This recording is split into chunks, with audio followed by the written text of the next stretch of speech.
कैसे अद्भुत चरण है हमारी श्री जी के। सुभग शीतल अति ही कोमल, कमल के से वर्ण, धन धन राधिका के। सब लोग इधर देखो, भाव से सुनो। नख चंद्रिका अनूप राजत, विविध शोभा वर्ण। नख पर एक अद्भुत चंद्र का विराजमान है, विविध शोभा वर्ण, वो विविध विविध शोभाओं को धारण करी हुई है। किसी को किसी रूप में दिखती है, किसी को किसी रूप में दिखती है। नंद सुत मन मोदकारी, ठाकुर जी को किशोरी जी के मुखमंडल के श्रृंगार में सुख मिलता है, पर ठाकुर जी को उससे भी अति सुख मिलता है किशोरी जी के चरण देखने में।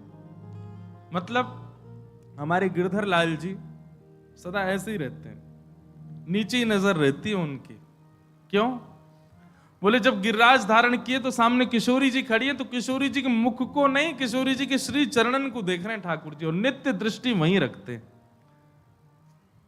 वैसे तो लाला के नैन रुके ना, चप्पल तो यूं ही घूमते रहेंगे इधर उधर, लेकिन जैसे किशोरी जी आ जाए ठाकुर जी ऐसे ही खड़े रहते हैं, नीचे नजर करके, नजर सीधे चरणों में ही रहती है किशोरी जी के। मुख को देखने में भी संकोच करते हैं लाल जी, चरण ही इतने सुंदर हैं किशोरी जी के कि वहीं रहते हैं। नंद सुत मन मोदकारी, मन को सुख नहीं, मोद यानी कि अत्यंत सुख मिलता है ठाकुर जी को जब किशोरी जी के चरणार बिंदों को देखते हैं। दास परमानंद छिन छिन, श्याम जिनके शरण, धन धन राधिका के चरण, धन धन राधिका के चरण।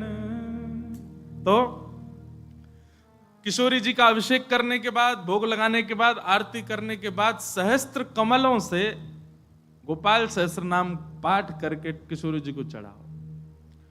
और वैसे तो देखो भाव बहुत सारे हैं, पर मेरा भाव तो यह है कि ठाकुर जी के नाम से किशोरी जी के श्री चरणन में पुष्प अर्पित करो। पर यदि राधा सहस्त्र नाम से भी करोगे तो कोई दोष नहीं, बल्कि किशोरी जी तो सब सखियों से कहती रहती हैं, बोले कि हमारे बीच में रहो तो राधा राधा नाम उच्चारण करते रहा करो। तो ललिता जी ने एक बार पूछी, बोले हे श्यामाजू, आपके निकुंज में बैठ करके राधा राधा क्यों बोले? आपको इतनो प्रिय अपनो ही नाम? बोले मोह को प्रिय ना है। तो बोले मेरे चित्त में श्याम सुंदर बैठे, उनको प्रिय है। तो राधा राधा आप उच्चारण करेंगे तब मेरे चित्त में विराजमान ठाकुर जी सुनेंगे तो उनको सुख मिलेगा, उनके सुख के लिए मेरो नाम गाओ। तो यदि राधा सहस्त्र नाम से भी अर्चना करो तो भी ठाकुर जी प्रसन्न होंगे, और गोपाल सहस्त्र नाम से करो तो श्री जी प्रसन्न होंगे। तो दोनों भाव से आपको जो बढ़िया लगे। और कई भगत तो ऐसे भी यहाँ बैठे हैं, वो तो 2000 कमल लाएंगे, पहले राधा सहस्त्र नाम फिर गोपाल सहस्त्र नाम, दोनों उनको प्रसन्न कर देंगे। तो इस प्रकार किशोरी जी का भाव रखना और फिर पूरे दिन बढ़िया उत्सव मनाना। यहीं आ जाना 9 बजे, फिर राधा वल्लभ जी जाना, तटिया स्थान जाना, पूरे दिना ब्रजमंडल को ही रखियो वादना, तो ब्रज तज और कोई भावना चित्त में आवे ही नहीं। ऐसा भाव किशोरी जी के जन्मोत्सव पर रखिएगा। आप सब लोग खूब भाव से राधाष्टमी जन। और एक बात तो मैं भूल ही गया, हाँ, दान जरूर करना। ब्राह्मणों को बुला करके, घर में कुछ संत जनों को बुला करके, स्वयं मत पाना पकवान, उनको पवाना, उनको खूब दान दक्षिणा देना। काय बात की? बोले बधाई है, हमारी लाडली जी प्रकट भई है, वाकई बधाई बांटते रहो। नहीं तो कछु नहीं चले तो 10-10 की गड्डी ले लियो और पूरे टम्पू और रक्सान में घूमते सबन को बांटते चलो, लो भैया हमारी लाडली जू की बधाई है। अरे उत्साह, ये तो मैं बता रहा हूं मंच से, ये बताने वाली बात नहीं, आपके मन में अपने आप आनी चाहिए ये सब बातें। हमारी लाडली जी प्रकट भैया, हम कहा करें आज।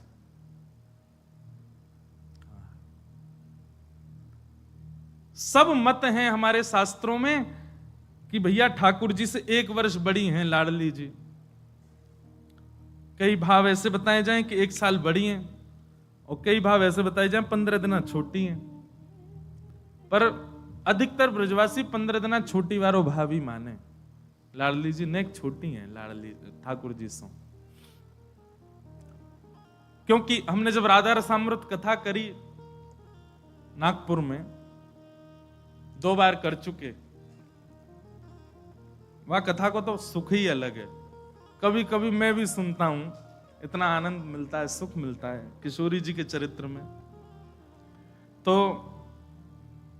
वहां एक प्रसंग सुनाया था मैंने कि जब किशोरी जी को प्रादुर्भाव भयो तो नंदरानी यशोदा भी आई हैं लाल जी को लेकर के।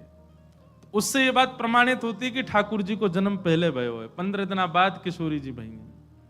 पर कई लोग अपनी कई भावनाओं को सिद्ध करने के लिए जबरदस्ती फिर इसी बात पे अड़े रहते, नहीं 1 साल बड़ी हैं लाडली जी, 1 साल बड़ी हैं किशोरी जी। कईयों को ब्याह करने होते हैं ना बड़ी से, तो वो कह देते राधा रानी भी तो बड़ी थी। देखो आप अपने निज कार्य में कुछ भी करो, पर जबरदस्ती लाडली जी ठाकुर जी को मत लाए कर।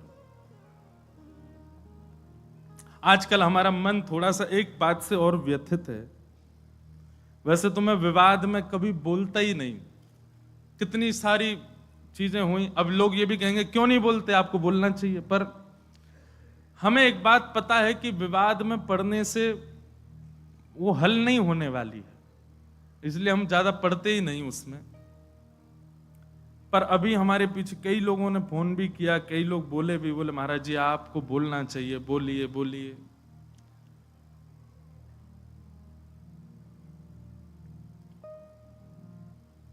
अभी कुछ जो हमारे आजकल के लोग हैं ना, कुछ वेस्टर्न कल्चर को फॉलो करने वाले, अब वो वृंदावन की तरफ रुझान तो रखते हैं, पर रुझान किस लिए रखते हैं, उसमें भी व्यापारी देखते हैं। कोई ऐसी कंपनी है जिसने अपने वस्त्रों के बेचने के लिए हमारी ब्रज की लीलाओं का भाव रखा।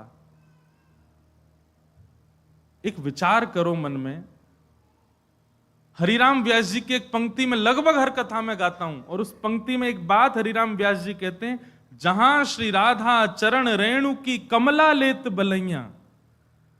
कमला यानी कि लक्ष्मी को भी किशोरी जी की स्वच्छंद बलैया लेने का अधिकार नहीं है। किशोरी जी भी जब उठ करके चली जाती हैं तो उनके अंकित चरण रज की बलैया लेती है लक्ष्मी। उन किशोरी जी को आप किस रूप में दिखा रहे हो? और ये फिल्म वाले लोग ये पहली बार नहीं, हमेशा ही करते हैं। राधा रानी के नाम पर कुछ भी बोलते हैं, ठाकुर जी के नाम पर कुछ भी कहते हैं।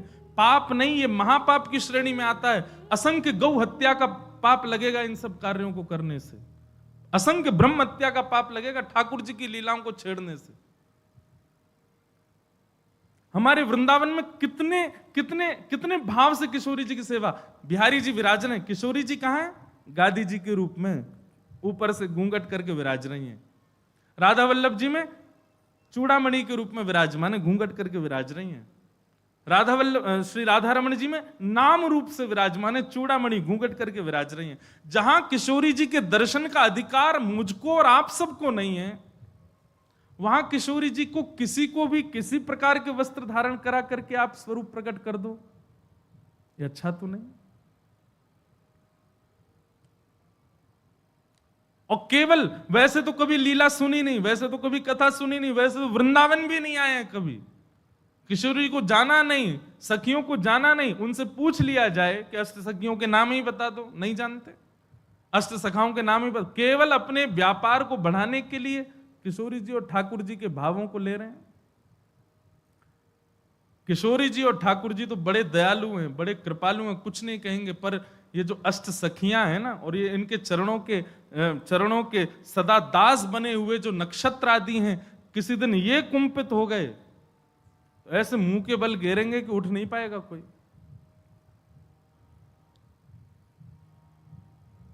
हम प्रार्थना ही कर सकते हैं कि भैया इस प्रकार की ठाकुर जी के भावों को छेड़छाड़ मत करो। हमारे वृंदावन में 40-40, 50-50, 60-60 साल व्यतीत कर देते हैं महापुरुष।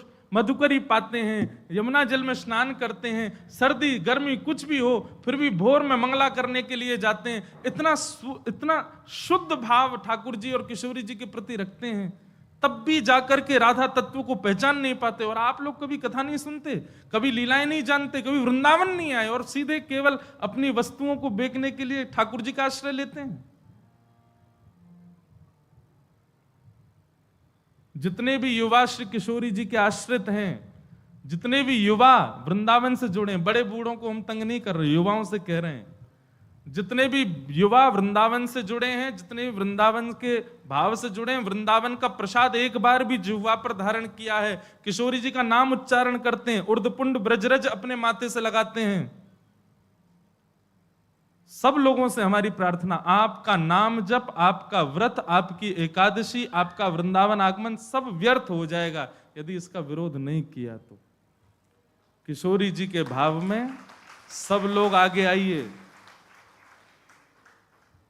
कुछ दिन पहले भी विवाद हुए थे, परंतु ये ज्यादा है। ये नहीं तो हमारे फिल्म जगत के लोग तो कभी भी कुछ भी करते हैं, राधा रानी पे ऐसे ऐसे फूड़ गीत भी बना देते हैं, उनके स्वरूप को कुछ भी दिखाते हैं। हम सत्य बताएं, मंच से पहली बार कह रहे हैं, आज तक श्री रामानंद सागर जी के द्वारा बनाई गई रामायण और पुरानी जो महाभारत थी उसके बाद जितने भी राधा कृष्ण या कोई भी ठाकुर जी के नाम से सीरियल भी बने हैं ना, किसी में रुचि नहीं आई आज तक, क्योंकि वो रूप आया ही नहीं जो आना चाहिए था। और हम एक और घोषणा करें, जैसे भक्ति पथ है ऐसे भक्ति पथ का एक और चैनल बनाया जा रहा है, क्योंकि आजकल के बच्चे जो हैं फोन एडिक्ट बहुत हो गए हैं। अधिकतर घरों में देखा गया, दूध नहीं पी रहा तो उसके सामने कुछ भी चला देंगे, वो देखता रहेगा कार्टून और फिर उसके बाद में उसको खिला देंगे, पिला देंगे, जो भी करेंगे। तो हमने एक भाव रखा, जितनी भी लीलाएं ठाकुर जी की बाल्यकाल की सुनाते हैं कथा में, उन सबको कार्टून रूप में करके फिर उनको यूट्यूब पे डाला जाए।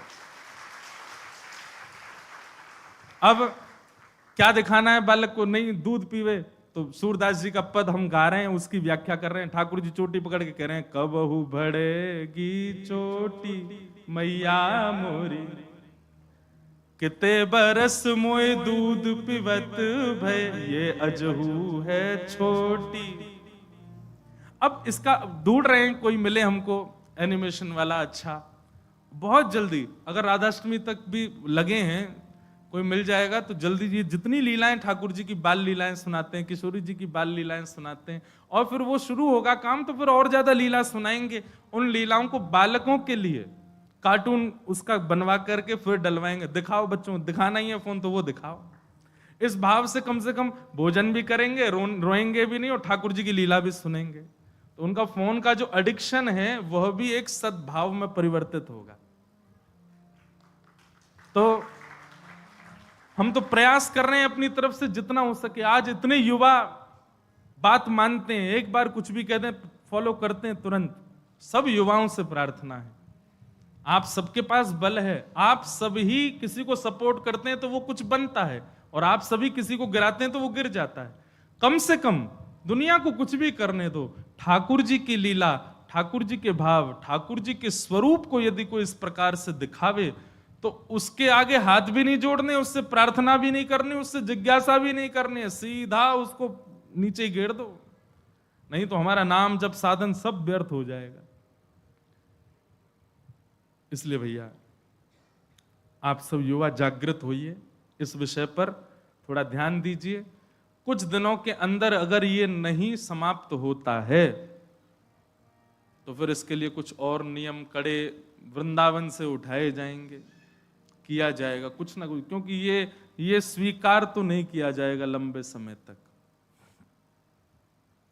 हमारी किशोरी जी का स्वरूप, उनके रूप लावण्य, सखियों को क्या जानते हैं हम लोग? कौन है ललिता जी, कौन है विशाखा जी, कौन है ये सारी सखियां?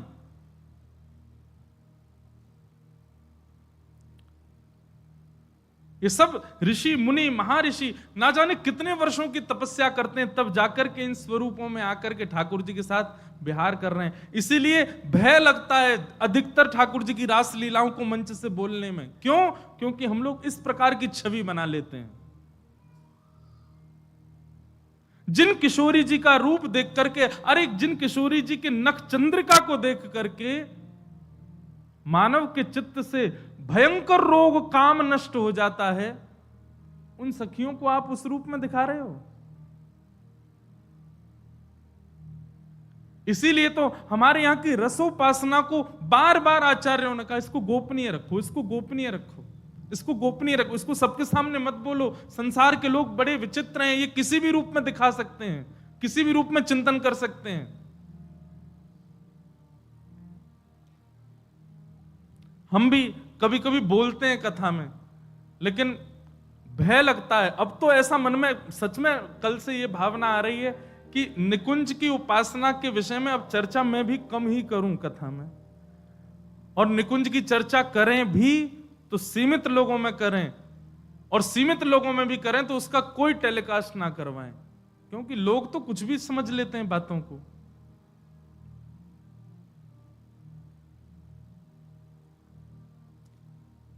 इसलिए भैया, जितने भी युवा यहां सुन रहे हैं या लाइव में सुन रहे हैं या कहीं भी सुन रहे हैं, पूर्ण विरोध कीजिए। ये जो भी ब्रांड है या जो भी लोग हैं, जो भी इस प्रकार के ठाकुर जी के रूप पर, नाम रूप लीला और धाम, इन चारों पर यदि कोई भी दुष्प्रचार दुष्प्रभाव करे तो अपने माथे का तिलक मिटा दीजिएगा, अगर आप उसको ना रोक सकें तो। मधुकर शाह अकबर के यहां गए। मधुकर शाह हरिराम व्यास के शिष्य थे। मधुकर शाह जी को जब दीक्षा प्रदान की तब से तिलक उर्दपुंड धारण करते थे। कहां के? ओरछा के राजा। जब अकबर के यहां पहुंचे तो अकबर ने मन में विचार किया कि शायद मुझे दिखाने के लिए जबरदस्ती बड़ा बड़ा तिलक लगा के आते हैं। तो अकबर ने जबरदस्ती कहा, भाई कल एक सभा होगी, उसमें दुनिया भर के राजा आएंगे, अगर किसी भी राजा को सांप्रदायिक रूप में मैंने देखा तो मैं अपनी तलवार से उसका सर धर अलग कर दूंगा। तो कितने सारे वहां गए थे, कोई टीका ही लगाते थे, कोई त्रिपुंड ही लगाते थे, कोई कुछ न कोई। राजाओं को, आप पुराने राजाओं का किसी का भी माथा सूना नहीं देखेंगे, या आजकल के मानव माथे सूने से रहते हैं। नहीं तो माथा सूना रखना भी शास्त्रों में निषेध बताया गया है। जिसका माथा सूना हो, सुन लो, उसको यदि कोई भजनानंदी व्यक्ति देख ले तो उसका भजन कम हो जाएगा। इसलिए माथा सूना, जिसका माथा सूना है उसके ऊपर तो क्या ही प्रभाव होता होगा, कुछ नहीं तो एक बिंदी रखनी चाहिए। तो प्राचीन काल के राजा सब लगाते थे, केवल मुगल राजा जो थे ये तिलक नहीं धारण करते थे। तो कह दिया कि महाराज, अगर कल किसी ने किसी का सांप्रदायिक तिलक या जातिवाद या फिर किसी प्रकार के धर्म का स्वरूप मैंने माथे पर देखा तो मैं सर धर से अलग करवा दूंगा।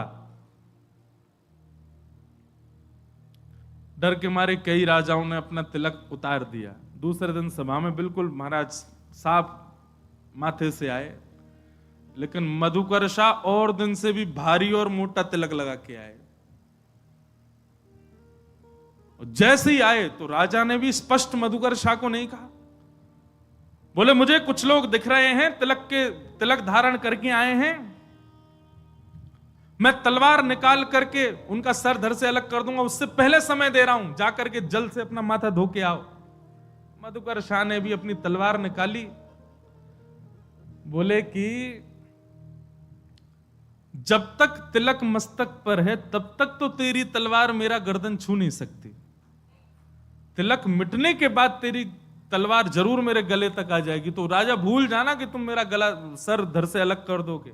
तिलक जब तक है, मेरे गुरु के पाद चिन्ह जब तक मेरे माथे पर विराज रहे, युगल सरकार के चिन्ह जब तक माथे पर विराज रहे, तब तक तेरी तलवार नहीं छू सकती। और तुम चाहे सभा से बेदखल कर दो, हम तिलक नहीं उतारेंगे। पूरी सभा में मधुकर शाह तिलक में ही बैठे रहे। राजा की हिम्मत नहीं हुई कि उनको ऊपर प्रहार कर सके। तो तिलक है, नाम है, लीला है, रूप है। कई लोग रूप धारण करते हैं केवल वृंदावन में, बाहर जाते ही फिर जीन्स, फटी जीन्स में आ जाते हैं, बाहर जाते ही फिर बदल जाते हैं। क्यों? ये तो वृंदावन के लिए बस, हमारा काय को। ठीक है, ऑफिस के, कॉलेज के लिए इतनी तो मैं भी ज्यादा पीछे नहीं पड़ूं, पर अपने रूप स्वरूप को वैष्णव एक बार यदि बनाया तो नित्य वैष्णव भाव में ही रखो। ये कोई फैशन नहीं है कि आप कभी भी धारण करो, कभी भी उतार दो, नित्य रहो ऐसे ही। अरे ज्यादा अच्छा अच्छा पहनने का शौक, इसमें ही पहनो।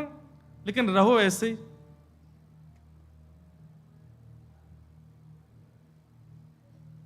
इसलिए भैया इन कुछ बातों पर ध्यान रखो और इसका पूर्ण विरोध करो। कुछ दिन में अगर ये चीज समाप्त नहीं हो तो फिर हम कुछ और बताएंगे क्या करना है। तो इस बार की राधाष्टमी खूब भाव से मनाओ, खूब आनंद से मनाओ, किशोरी जी का अभिषेक करना। तो ऐसा भाव बताया कि मैं कथा सुना रहा था कि किशोरी जी के जन्म की खबर जब सुनी तो नंद रानी यशोदा अपने लाला को लेके गई। तो 15 दिन बड़े हैं लाल जी। तो जैसे ही गई तो महाराज रत्न आभूषण कितने सारे भर करके बैलगाड़ी में लेकर के गई, किशोरी जी को जाकर के देंगे। और सुनो, किशोरी जी के दर्शन करने के लिए यशोदा मैया गई तो वादना लाला को भी छोरीन जैसो श्रृंगार करके ले गई हैं। क्यों? लाली के उत्सव में जा रही हैं तो लाला लाली बन के गए हो। तो ठाकुर जी के केश खोल दिए हैं, सुंदर चुनरी उड़ाई है, नेक से ठाकुर जी ने लहंगा पहनो है। छोटे छोटे बच्चे श्रृंगार करते हैं ना, इसी भाव से ठाकुर जी लहंगा परिया पहन के गए। 15 दिन के ठाकुर जी। आहा, नंद रानी यशोदा नंद बाबा को आते देख बरसाने में और झूमन लगे सब लोग, जय हो जय जयकार करने लगे नंद के लाला की जय। क्योंकि अभी तो वृंदावन में गोकुल में भी उत्सव चल रहा हो ठाकुर जी को, उत्सव के बीच में ठाकुर जी गए किशोरी जी के उत्सव में। ये भाद्रपद कितना सौभाग्यशाली है, पूरा ब्रजमंडल उत्सव मना रहा है। एक तरफ श्री जी की, एक तरफ ठाकुर जी की बधाई गायन चल रही है। ठाकुर जी को लेकर के जैसे ही गई, खूब स्वागत सम्मान भयो। महाराज दुनिया देखवे के काजे आई, बड़े बड़े सुंदर रत्न, बड़े बड़े सुंदर आभूषण लेकर के यशोदा मैया आई हैं कीर्ति मैया को देवे के काजे। अंतःपुर में लेकर के गई, स्वर्ण के पलना में झूल रही हैं नन्ही सी किशोरी जी। जैसे ही जाकर के यशोदा मैया ने किशोरी जी को दर्शन किया है, किशोरी जी के रूप लावण्य को देख करके, मुखमंडल की कांति देख करके नेक्सी सी, अरे लाल जी 15 दिन के, किशोरी जी तो कछु घंटान की हैं बस अभी। जबकि बालक जब जन्म लेता है उस समय उसके रूप लावण्य इतना मधुर नहीं होता, वो सामान्य से ही रहे, नेक्सो से बालक रहे। पर किशोरी जी का रूप इतना सुंदर, इतनी सुंदर तेज कांति मुखमंडल पर दिख रही है, ऐसे सुंदर कटाक्ष नेत्र हैं, ऐसी सुंदर नासिका, ऐसे सुंदर कपोल हैं, इतनी प्यारी हमारी श्यामा जो लग रही हैं कि उनको अभी तक तो नीलमणि ही सब कछु है यशोदा मैया के लाला को। यही है मेरो सबसे प्यारो मेरो लाला, या लाला तो बढ़िया तो कोई है ही नहीं है, ये तो मेरे हृदय को तारो है, ये तो मेरे हृदय की मणि है। लेकिन आज किशोरी जी को देख करके तो लाला ढीले पड़ गए। नेक नेक यशोदा मैया के हाथ मानो ऐसे हिलने लगे कि लाल जी भी गिर ही जाएंगे का। वो तो लाल जी नहीं कस के पकड़ ली होंगी, मैया मैया ऐसा मत करे, मुंह कायु गिरे। यशोदा मैया ने मन में भावना रखी कि हमारी वृषभानु नंदिनी के काजे जितनी सामग्री हम लाए हैं वो तो इनके योग्य ही नहीं है। अरे वो सब तो हमारी लाडली जी के लायक है ही नहीं है। कहां वर्णूं या रूप को, कहां वर्णूं या स्वरूप को। तभी यशोदा मैया ने अपने हृदय के मणि नीलमणि लाल जी श्री ठाकुर जी, उनको ही गोद में उठाए और किशोरी जी के ऊपर 7 बार बार दिए।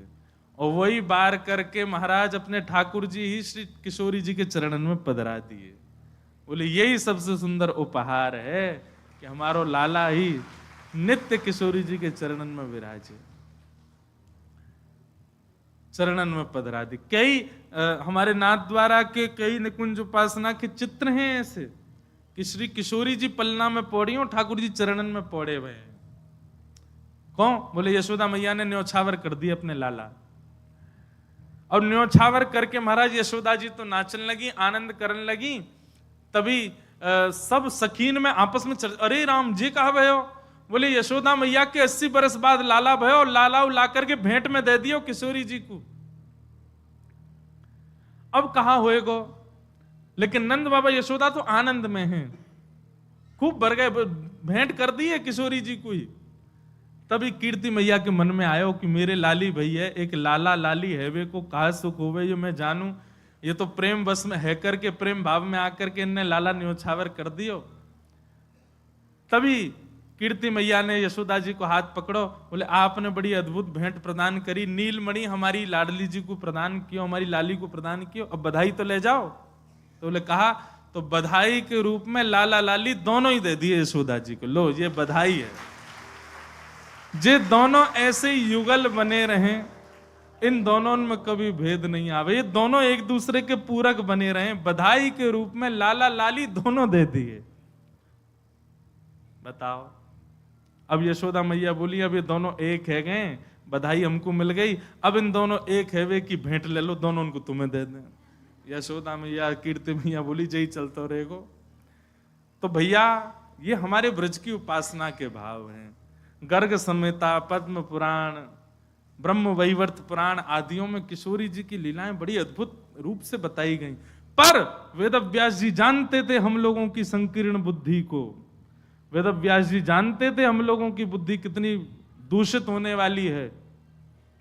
इसी भय के कारण श्री शुकाचार्य जी ने श्रीमद् भागवत जी में अत्यंत प्रकाश नहीं किया, बहुत सूक्ष्म प्रकाश किया। जहां सूक्ष्म प्रकाश किया वहां ये हाल कर दिया हमने। यदि भागवत जी में भी किशोरी जी का प्रकाश स्वच्छंद रूप से कर दिया होता तो कलयुग प्रारंभ होते ही घोर कलयुग आ जाता। इतने दूषित हैं हम लोग। उनके रूप माधुरी, उनकी लीला माधुरी को समझने में हम असमर्थ हैं। ऐसे किशोरी जी को बारंबार प्रणाम करें, बारंबार वंदन करें। और भैया हमारी आपसे एक प्रार्थना, निकुंज की कथा, निभृत निकुंज की कथा और जो भी भाव आप बिल्कुल अंतरंग विलास के यहां सुनते हैं, उनको अंतरंग ही रहने दो, उनको ज्यादा प्रकट मत किया करो। ये जैसे जैसे कलयुग आगे बढ़ेगा, ये अभी तो प्रारंभ है, आगामी समय में तो ये निश्चित है कि बहुत और भी कुछ अनर्गल करने वाले हैं, इसलिए इसका ज्यादा प्रकाश ना किया जाए।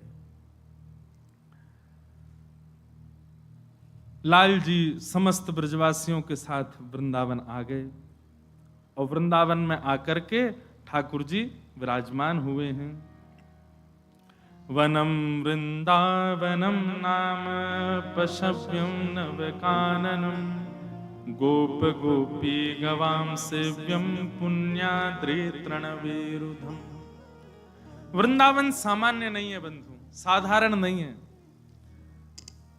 वैसे तो 84 कोस का पूरा ब्रजमंडल उसको वृंदावन ही कहा जाता है, पर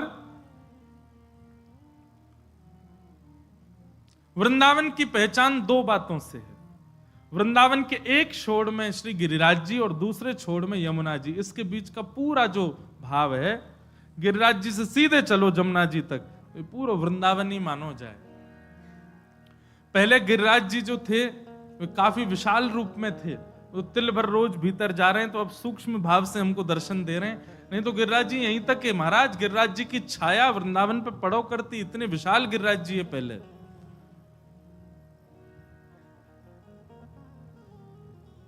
वे अब सूक्ष्म रूप से हमको दर्शन दे रहे हैं। ये पूरा वृंदावन है। किशोरी जी ने अपने हाथों से निर्माण किया है वृंदावन का, सामान्य नहीं है वृंदावन। वृंदावन मिल जाए तो समझ जाइयो ठाकुर जी मिल गए, वृंदावन वास मिले तो समझ जाइयो प्रियालाल मिले। पर अब एक बात और सुनो, अभी के परिप्रेक्ष्य में लोग धन से या फिर अपने अन्य बलों से वृंदावन में रहने का प्रयास करते हैं। आप कहोगे महाराज जी तो और कैसे फ्लैट कहां मिलेंगे, रहने को जगह कहां मिलेगी। हमने तो भैया इतने पद पदावली पढ़े हैं, कहीं भी ये नहीं लिखे कि फ्लैटों में बसो, वृंदावन में जाके वृंदावन में जाकर के घर बना लो। वृंदावन में तो पहले प्रारंभ में तो फिर ऐसे सहज भाव से ही रहना चाहिए। बहुत ध्यान से सुनिएगा, वृंदावन प्रारंभिक में तो कोई आश्रम में रह लो, कोई गुरुजन की शरण में रह लो, कहीं ऐसे ही विराजमान रह लो। वृंदावन के उपयोगी स्वयं को बनाते चलो, फिर जब लगे कि हाँ अब इतने वर्ष हमने सेवा करके व्यतीत कर दिए, तब वृंदावन में फिर कोई जगह आदि किशोरी जी कृपा करे तब लो। सीधे ही आकर के वृंदावन महाराज करोड़ों रुपया लगा के खरीद ली जमीन, बना लिए घर, रह रहे वहां में। वृंदावन की जब तक सेवा नहीं करोगे तब तक वृंदावन स्वीकार कैसे करेगा? तो पहले तो जो अभी ये लोग कहते हैं हमको ब्रजवास मिले, पहले ब्रज की खूब सेवा करो। जब जब ब्रज आओ, जब जब वृंदावन आओ, ब्रजवासीन की, रसिक जनन की, रजरानी की, यमुना जी की, वृंदावन बिहारी लाल, राधा रमन लाल, राधा वल्लभ, सबकी सेवा करो खूब। और सेवा करके जाओ, अपने अपने घर में ही रहो, कोई दिक्कत नहीं है, अपने काम करो। कितने बालक हमारी दृष्टि में ऐसे हैं अच्छी अच्छी एजुकेशन प्राप्त कर रहे हैं, कोई डॉक्टर की पढ़ाई कर रहा है, कोई कुछ कर रहा है, कोई कुछ कर रहा है। सबकी इच्छा क्या है कि हम श्रेष्ठ बन करके, जो भी पदवी मिलेगी वो बन करके वृंदावन में आके ब्रजवासियों की सेवा करेंगे, वृंदावन की सेवा करेंगे। पहले ब्रज की सेवा करके ब्रज का अधिकार, ब्रज को बताओ कि हाँ हम अधिकारी हैं आपके। किशोरी जी को जब लगेगी कि हां आप ब्रज के अधिकारी बन गए, आपको प्रयास नहीं करना पड़ेगा, किशोरी जी स्वयं बुलाएंगी आपको। आप प्रार्थना कर दो किशोरी जी से, हमको हमारे कहने से कुछ नहीं होगा। ये कोई वो थोड़ी है प्रधानमंत्री कार्यालय कि महाराज आपने कह दो प्रधानमंत्री जी से हमारी रिपोर्ट ने पहले चेक कर ले। ये गुहार वाली जगह नहीं है। यहां तो करते रहो सेवा, जब वृंदावन आने का अवसर मिले सेवा करो।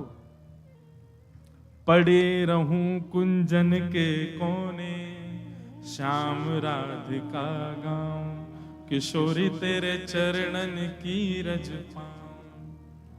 अरे जारज को ब्रह्मादिक तरसत, आपसे बड़ी पहुंच है ब्रह्मा की, आपसे बड़ी पहुंच है इंद्र की, आपसे बड़ी पहुंच है महादेव की। महादेव को भी नहीं प्रवेश करने दिया। पहले चरण पढ़ो ललिता के, ललिता जी के चरण पढ़ो पहले, ललिता जी से पहले ज्ञान लो प्रेम क्या है, जान लो पहले। तब वृंदावन में गोपेश्वर महादेव विराजमान भये, तब महादेव को आज्ञा मिली कि आओ। ब्रह्मा इंद्र तो अभी भी बाहर ही खड़े, इनको प्रवेश ही नहीं है। यहां से आप जब दिल्ली जाते हैं तो NH2 से थोड़ी दूर पे एक गांव आता है, उसका नाम है चौमा। क्या नाम है उसको? वैसे मूल नाम है चौमुहा। चौमुहा मतलब ब्रह्मा जी वहीं बैठे हैं। वृंदावन में एंट्री नहीं है उनकी। इंद्र तो गिरिराज जी ही भगा दियो, इसीलिए वृंदावन में वर्षा भी कम ही होती है। आज तक भयभीत है, बोले तब तो गिरिराज जी उठा लिया, अब क्या होगा पता नहीं। इसलिए वृंदावन में मानसून आता है, नेकात बरस के चलो जाए। कभी कभी बहुत बारिश होती, वृंदावन में ज्यादा बारिश नहीं होती। और जो ब्रज में रहते हैं वो अनुभव भी कर रहे होंगे, उमस खूब हो जाएगी, गर्म भी खूब पड़ेगा, सर्दी भी खूब पड़ेगा, बारिश ज्यादा नहीं होती वृंदावन में। इंद्र भयभीत है। तो आपसे बड़ी पहुंचे इंद्र की, आपसे बड़ी पहुंचे ब्रह्मा की। आप क्या रखोगे ब्रह्मा के आगे अपना स्तर? उनको प्रवेश नहीं मिल रहा, आपको कम से कम वृंदावन आने का अवसर तो मिलता है, वृंदावन में भजने का अवसर तो मिलता है। पहले वृंदावन की खूब सेवा कर लो, और सेवा करके अपनी निपुणता दिखा दो श्री जी को कि हाँ हम योग्य हैं वृंदावन के। श्री जी अपने आप द्वार खोल देंगे, अपने आप सारे बंधन तोड़ देंगे, बुला लेंगे वृंदावन, कहीं नहीं जान देंगे फिर। अरे किसी जगह जॉब चाहिए हो तो रिज्यूम दिखाया जाता है अपना, हमारी कितनी क्वालिफिकेशन, इतने पढ़े लिखे हैं, यहाँ काम किया, इतना ये किया। अगर आपने बहुत जगह काम किया, एक्सपीरियंस दो, तो आपको तुरंत हायर कर लिया जाएगा। कहा कियो है? बोले कछु ना धन कमाया को, सेवा फेवा कछु ना करी। किशोरी भग यहाँ थे वृंदावन में आवे को। अरे पहले सेवा कर, रसिक जनन की सेवा कर, ब्रजवासीन की सेवा कर, वृंदावन की सेवा कर, रजरानी की सेवा। कहां सेवा कर रहे हैं हम? शनिवार रविवार जाते ही सोमवार को देखा करो वृंदावन में कितनी गंदगी कर जाते हैं लोग। जमुना जी में आचमन नहीं कर सकता कोई। क्या सेवा कर रहे हैं हम लोग? केवल राधा रमन राधा वल्लभ बिहारी जी जाने से काम नहीं चलेगा। मैं तो ये भी सोचता हूं कि कभी कभी मैं इन विषयों पर भी चलूं, पर मेरे को विवाद में पढ़ने की बिल्कुल इच्छा ही नहीं होती। यमुना जी के लिए क्या कर रहे हैं हम लोग? ब्रज के लता गुल्म पत्र सब तो नष्ट होते जा रहे हैं, क्या कर रहे हैं उसके लिए? कुछ भी नहीं। अरे रज खत्म हो गई वृंदावन की, और छोड़ो। ठाकुर जी के लिए वृंदावन नहीं छोड़ा, खुद बस गए आकर के। अरे ब्रजवासी बनो, सेवा करो पहले वृंदावन की। वृक्ष लगाओ, रज की सुरक्षा, यमुना जी के शुद्धिकरण, इनके प्रति भाव रखो। नित्य की एक माला इसलिए करो कि हे विधाता यमुना जी नित्य पवित्र। कौन करता? कोई नहीं करता। एक माला सब लोग करें, हमारा बेटा ठीक है जाए, पत्नी घर छोड़ के चली गई वापस आ जाए, पति बात ना करे ये मान जाए, घर ना बनो ये बन जाए, जॉब ना लग रही है, सब माला इसके लिए कोई इसलिए माला करे, हे राधा रमन लाल। कभी किसी के नेत्र सजल हुए कि यमुना जी बहुत दूषित हो गई हैं, आप कृपा करो ना फिर से पवित्र हो। मैं दावे से कह रहा हूं, उस भाव से कोई नहीं जाता राधा रमन जी, इस भाव से कोई नहीं जाता बिहारी जी की ये नित्य निकुंज लता गुल्म सब नष्ट हो गए हैं, बिहारी जी पुनर्प्रगट करो। एक नाम इसके लिए भी जपा करें। प्रकल्प बहुत आते हैं मेरे मन में कि मैं कुछ करूं, पर अब जल्दी शुरू करूंगा। जब जब वृंदावन में रहेंगे कुछ ना कुछ करेंगे। वृंदावन को पुनः वन बनाना हमारे लाल जी की क्रीड़ा भूमि है, ये क्रीड़ा की स्थली नहीं छोड़े हमने। तो पहले ब्रज की सेवा करो, ब्रज को ब्रज बनाओ, इस योग्यता ऐसी योग्यता दिखाओ कि श्री जी बुलावे आपको कि नहीं अब ब्रज में रहना है आपको। अरे हरिराम व्यास जी की लीला सुनना अभी जयपुर की कथा। आपका जन्म कहां हुआ? ओरछा में, और केवल एक बार आ गए वृंदावन, और यहां हितरवंश महाप्रभु से दीक्षा ग्रहण करके लौट करके नहीं गए। फिर मधुकर शाह ने कितना प्रयास किया, ब्राह्मण भेजे, संत जन भेजे, हरिराम व्यास जी नहीं गए। मधुकर शाह स्वयं आ गया और उसने आकर के हरिराम व्यास जी से नहीं, हितरवंश महाप्रभु से निवेदन किया कि आपके शिष्य हैं, आप यदि आज्ञा कर देंगे तो इनको जाना पड़ेगा ओरछा। महाप्रभु जी बोले मैं आज्ञा करूं क्यों? मधुकर शाह बड़ा चतुर, उसने कही कि यहां रहेंगे तो अकेले इनका कल्याण होगा, और वहां चले जाएंगे तो हजारों का कल्याण होगा, एक से अधिक का कल्याण हो, अच्छा है ना। महाप्रभु जी को लगा बात तो ठीक है तुम्हारी, चलो ठीक है हम आज्ञा कर देंगे।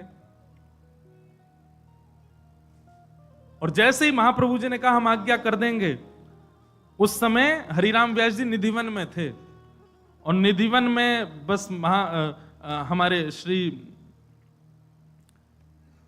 स्वामी श्री हरदास जी महाराज के चरणों में बैठ करके कुछ श्रवण कर रहे थे।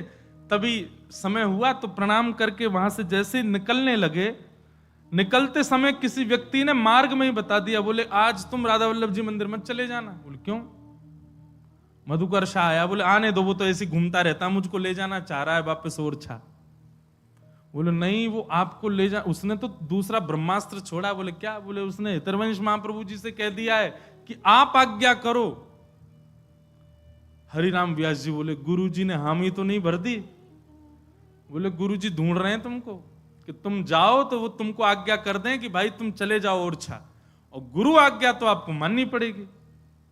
हरिराम व्यास जी पछाड़ खा के गिर गए पृथ्वी पर, और बार बार लता गुल्मों को अपने हृदय से लगाएं, ब्रजरज को अपने तन से लगाएं, यमुना जी में जाकर के यमुना जी को हृदय से लगाएं, और बार बार कान पकड़ के कहें मुझसे कोई अपराध हो गया है, आप क्यों ऐसा कर रहे हैं? हे वृंदावन आप मुझे क्यों दूर भेजना चाह रहे हैं? मुख पर कालीत पोतली, पूरे मुख को काला काला स्याही से भर दिया।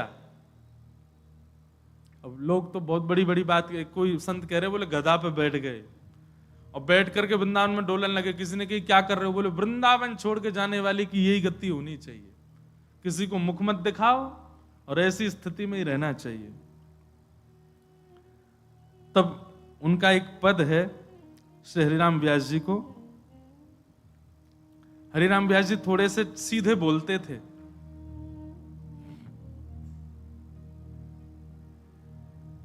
सुनोगे? घबराइयो मत। हाँ, जो बाहर जाने वाले हूं घबराना नहीं। हरिराम व्यास जी कह रहे हैं वृंदावन तज जे सुख चाहत ते राक्षस प्रेत। वृंदावन छोड़ करके जो अन्य सुख की कामना रखते हैं, बोले वही है राक्षस, वही है प्रेत। व्यास दास के उर में बैठियो मोहन कहीं कहीं देत। हरिराम व्यास जी कह रहे हैं मेरी वाणी नहीं है, मेरे चित्त में बैठे हुए ठाकुर जी बोल रहे हैं। बोले क्या? वृंदावन तज जे सुख चाहत ते ही राक्षस प्रेत। अब इसके आगे तो और खतरनाक बोले हैं। अभी राक्षस प्रेत कह दिया, उसके बाद क्या कह रहे हैं? ते नर राक्षस कूकर गधा ऊंट वृषभ गज बोक व्यास जू वृंदावन तज भटकत तासर पनही ठोक। पनही समझते हैं क्या होती पनही है? पनही मतलब चप्पल, जूता चप्पल, वो एक ही बात है। ये उन लोगों के लिए नहीं जो वृंदावन आकर के वापस जाते हैं, उन लोगों के नहीं, वो ये उन लोगों के लिए कह रहे हैं, बोले जो वृंदावन से विलग अन्य सुखों में जिनकी रुचि है। कई लोग बोले सांस में सांस आई, हम तो कल घर जाने की सोच रहे थे। वृंदावन सुख के विपरीत अन्य सुखों में जिनकी रुचि है, उनके लिए कह रहे हैं। पनही मतलब चप्पल। एक बार की एक घटना है, वह सुनानी तो नहीं चाहिए मंच से, एक घटना सुना रहे हैं। जब हम कथा नहीं करते थे तो एक बार पिताजी के साथ अमेरिका गए, तो वहां एक जगह कथा हुई पिताजी की। तो वहां हमारे साथ एक ब्रजवासी वाद्य बजाने वाले भी थे। तो जिनके यहां हम रुके थे, उन्होंने इतना परेशान कर दिया, इतना परेशान कर दिया महाराज, क्या बताएं। अब विदेशी लोग, उनने 7 दिन की रोटी एक ही दिन में बना दी और सब फ्रिज में रख दें। हमसे बोले यहीं से निकालो, गरम करो, खा जाओ। अब तो बढ़िया हो गया, वहां पर भी अब भी वैष्णव बहुत सारे हो गए, अमेरिका, कनाडा, ऑस्ट्रेलिया, सब जगह अब इतनी दिक्कत नहीं होती। बहुत पहले की बात बता रहे, 2015 में हमने कथा करना शुरू किया, उससे भी करीब 5-6 साल पहले की बात। तो पहले दिन ही हम लोग पहुंचे, तो रोटी महाराज माइक्रोवेव में गर्म कर करके आ रही थी, और रोटी भी कैसे, सब्जी अलग नहीं थी, रोटी के बीच में ही सब्जी थी, रोल बना करके वही परोस रहे थे। तो अब वो गर्म कर करके दे में, हम लोग कहीं और से कथा करके वहीं अमेरिका में से कहीं से आए थे। अब जैसे पहुंचे महाराज, वो गर्म कर करके दे, तो पहले तो खाए तो बड़ा अजीब सा स्वाद लगा। फिर वो बोल के गए, बोले अब हम कल से तो हम लोग वयोवृद्ध हैं, आप खुद ही इसमें गर्म कर करके पा लेना।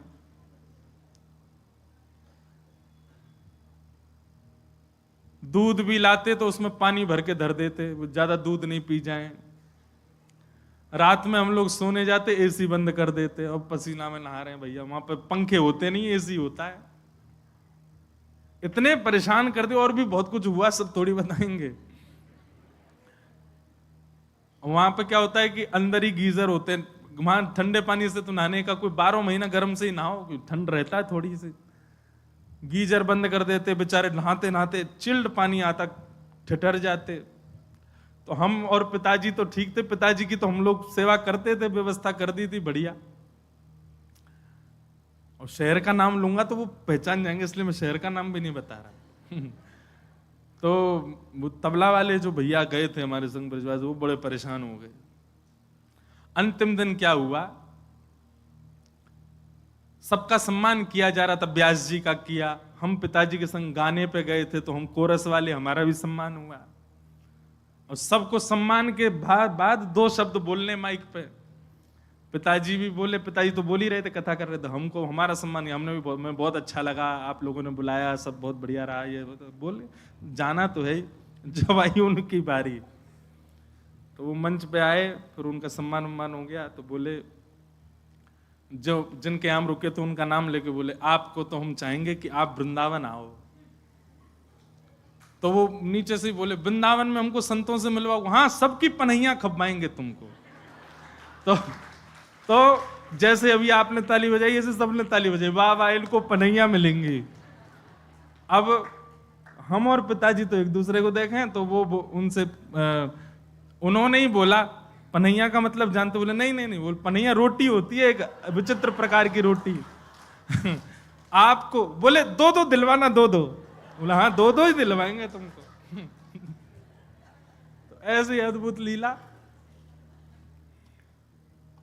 तो श्री व्यास जी कह रहे, व्यास जू वृंदावन तज भटकत, तासिर पनही ठोक। बोले वृंदावन छोड़ के अन्य जगह सुख की कामना कर रहा है, सुख खोज रहा है,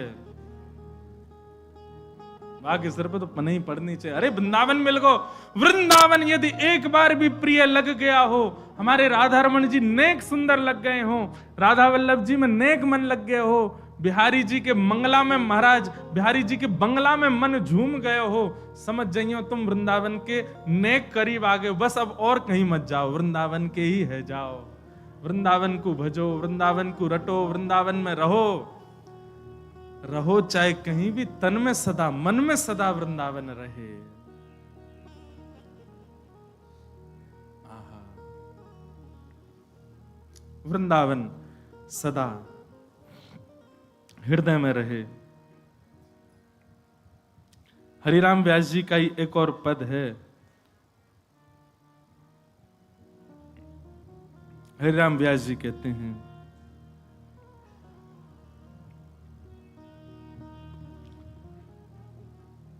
वृंदावन भजने वालों को यह पद याद होना चाहिए, रसिक अनन्य हमारी जाति, रसिक अनन्य हमारी जाति। हम ब्राह्मण क्षत्रिय वैश्य शूद्र बाद में हैं, गले में कंठी माला आ गई, सिर पर उर्दपुंड आ गया, ब्रजरज माथे से लग गई। आपकी जाति क्या है? बोले हम रसिक हैं। कौन है? रसिक हैं।